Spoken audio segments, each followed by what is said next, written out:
commencer juste par une déjà présentation personnelle de vous. Moi, je suis docteur de Kester, donc Kathleen, je suis oncologue médicale. Ça fait 2 ans et demi, enfin depuis mai 2022 que je suis sur l'hôpital de Villefranche-sur-Saône. Et je m'occupe de cancers sur la sphère urologique et puis gynécologique également. Je travaille depuis peu aussi sur l'hôpital de Tarare, une journée par semaine. Et donc avec des activités voilà, diverses de consultations, hôpital de jour et dans le service d'hospitalisation complète également. Quels sont pour vous les enjeux autour d'Octobre Rose? Les enjeux, c'est vraiment le dépistage, informer le plus de monde possible pour que le cancer du sein qui est extrêmement fréquent en fait puisse vraiment concerner tout le monde et que tout le monde comprenne pourquoi on fait ça, pourquoi on en parle et pourquoi on en parle, c'est parce que c'est encore une fois extrêmement fréquent. Il y a plus d'une femme sur 8 qui va avoir un cancer du sein dans sa vie. Alors il ne faut pas oublier les hommes, c'est beaucoup plus rare mais ça existe aussi.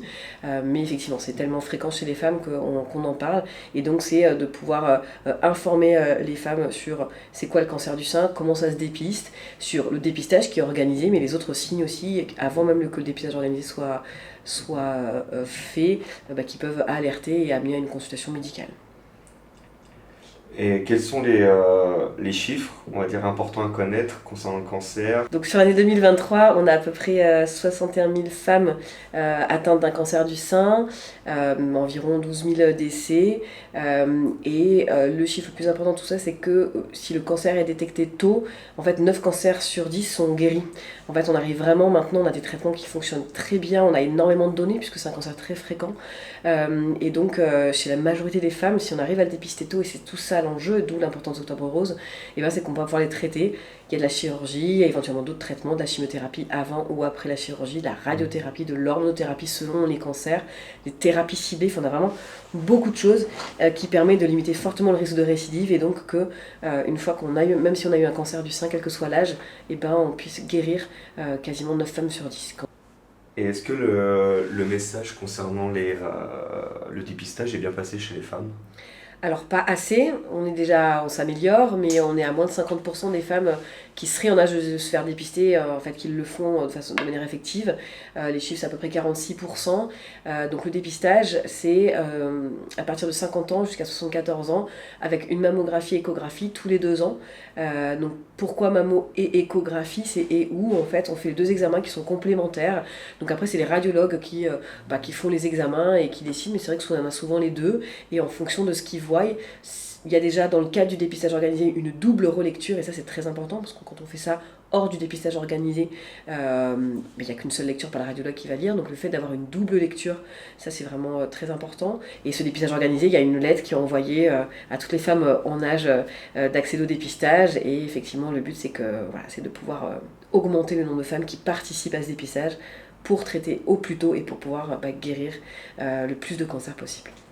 Et qui plus est, tout ça c'est gratuit?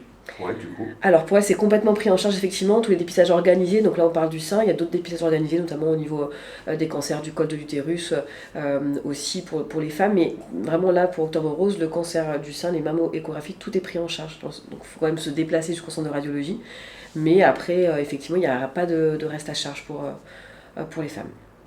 Et pour l'entourage, comment aider une personne atteinte du cancer du sein? Alors, pour l'aider, il y a plusieurs choses. Il faut être présent juste, c'est-à-dire être là au moment où elle en a besoin. Parfois, c'est assez pesant aussi pour les patients, donc il faut savoir, chez la patiente qui atteint un cancer du sein, être là et se dire qu'on est disponible et qu'elle entende qu'on est disponible parce qu'elle saura venir au moment où elle en a besoin. Pendant les traitements de chimiothérapie, c'est parfois lourd. Il y a souvent, pas systématiquement, mais souvent les cheveux qui tombent. C'est des choses qui peuvent être plus ou moins difficilement vécues par les patients. Donc il y a déjà beaucoup de choses qui sont organisées aux endroits où elles ont leur traitement. Alors moi je peux parler que pour Villefranche, mais je suis passée par d'autres endroits, c'est un petit peu pareil partout. On est là pour le bien des patients, on est là pour s'occuper d'elles et on est tous avec une empathie certaine et c'est pour ça qu'on fait ce métier. Mais le but c'est de les accompagner le mieux possible et il y a nous sur le plan médical On parle des choses, des symptômes, notamment de la chimiothérapie. Et puis il y a tous les autres métiers qui viennent péricliter tout autour et qui sont tout aussi importants. Donc on a des infirmières référentes qui sont là pour être là entre les chimiothérapies par exemple, ou tout le long du parcours quand il y a des radiothérapies également, ou après l'hormonothérapie, qui peuvent répondre à toutes questions sur la phytothérapie, sur des symptômes mal contrôlés, sur des baisses de morale, sur besoin juste de parler. On a des psychologues, des socio-esthéticiennes pour vérifier aussi sur le plan global et sur le plan effectivement de l'estime de soi, du paraître, de comment on se sent et comment on se regarde devant le miroir. On a des réflexologues plantaires ici, il y a des ateliers de groupe de parole, voilà, plein de choses organisées déjà à l'endroit où la patiente est prise en charge. Et donc pour les proches, c'est être là en plus dans l'intimité et pour se manifester quand il y en a besoin, quoi. C'était quel message vous voudriez faire passer aux femmes aujourd'hui? Palpez-vous les seins. Palpez-vous les seins, palpez-vous les seins.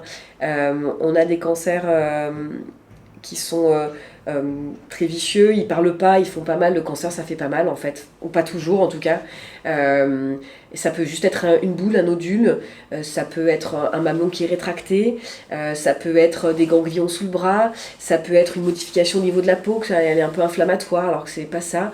Donc il faut regarder ses seins, faut les palper, il faut se connaître.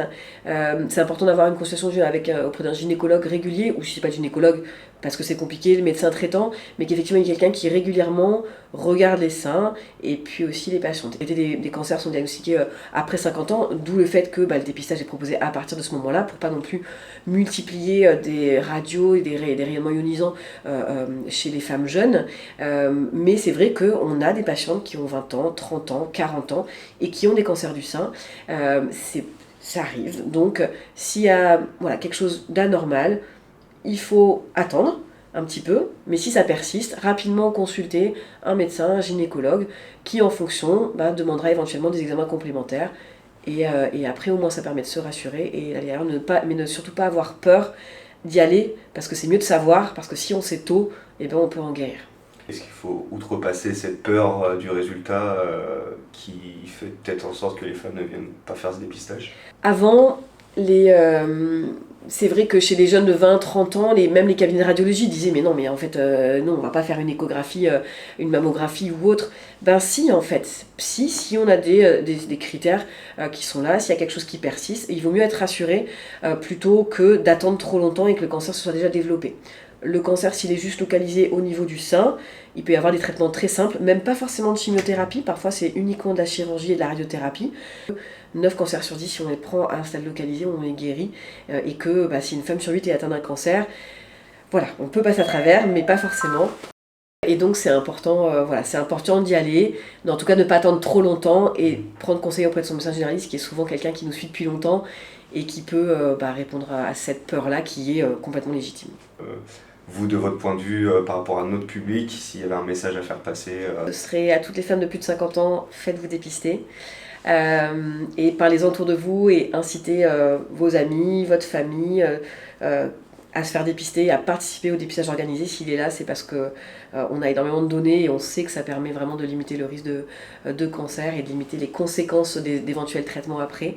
Et à toutes les femmes qui ont moins de 50 ans, si jamais il y a des anomalies au niveau des seins, n'hésitez pas à consulter et votre médecin sera de bon conseil pour savoir, médecin ou sage-femme d'ailleurs, pour savoir si justement il y a inquiétude ou pas et si éventuellement il faut aller se rassurer ou pas en faisant un examen radiologique.